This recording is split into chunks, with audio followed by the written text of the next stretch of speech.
Ang pekas, karaniwan niya nakikita talaga sa babae. Although, may mga lalaki rin na nagkakaroon.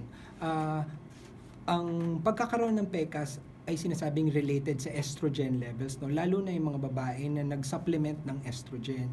Ngayon, mga pills. Opo, pills, ganyan, oral contraceptive pills. Ngayon, kung bakit siya lumalabas, wala pa talagang clear na reason. Maraming parang hinuha, pwedeng para siyang form of inflammation, maraming blood vessels sa mukha, ganyan. Isa sa importanteng malaman kapag may pekas, yung araw. Okay, kailangan mag-sun protection dahil kahit na anong gamot ang ipahid sa mukha ng taong may pekas, kung nagpapaaraw, hindi talaga ito gagaling, lalo itong lalala. At the same time, may mga tao naman na walang pekas.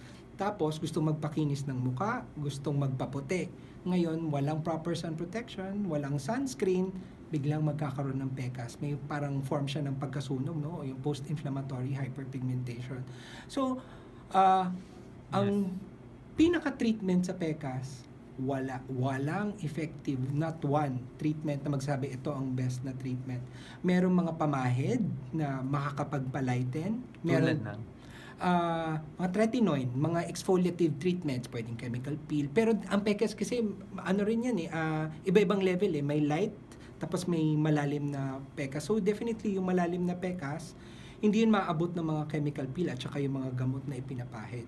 So ang take-home message is, pwede siya mag-improve, pero wag po tayong umasa na completely mawawala. So, realistic expectation. Tsaka laging gagamit ng sunscreen. Oo. So, karaniwan, lalo na kung sa pamilya ay may history ng pagpepekas, bata pa lang, hindi yung kung kailan 35 or 40 doon mag-start ng sunscreen. Bata pa lang, 20, matuto nang magpahid ng sunscreen. Ang tamang paggamit ng sunblock is 2 times a day?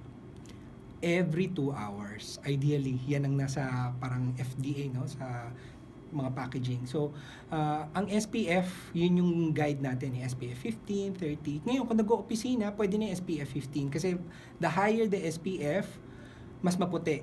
Tayo mga Pinoy, hindi naman po tayo maputi. So, kita-kita para nakamaskara. Yung 15 is okay. Provided, 2 fingertip units, 2 guhit po nito ang ilalagay. Hindi lang pea-size, common pea-size ilalagay. So, ganyan kadami. So, pahid buong muka, sama na yung leeg. Kailangan marami pala ilalagay. Oo, kasi yun yung pag sa clinical trials, kung tinetest nila yun sa produkto, yun ang dami na nilalagay nila para masabi nilang SPF 15. So, kung kapiranggot lang nilagay mo, baka SPF 5, hindi siya accurate, baka konti lang. Okay.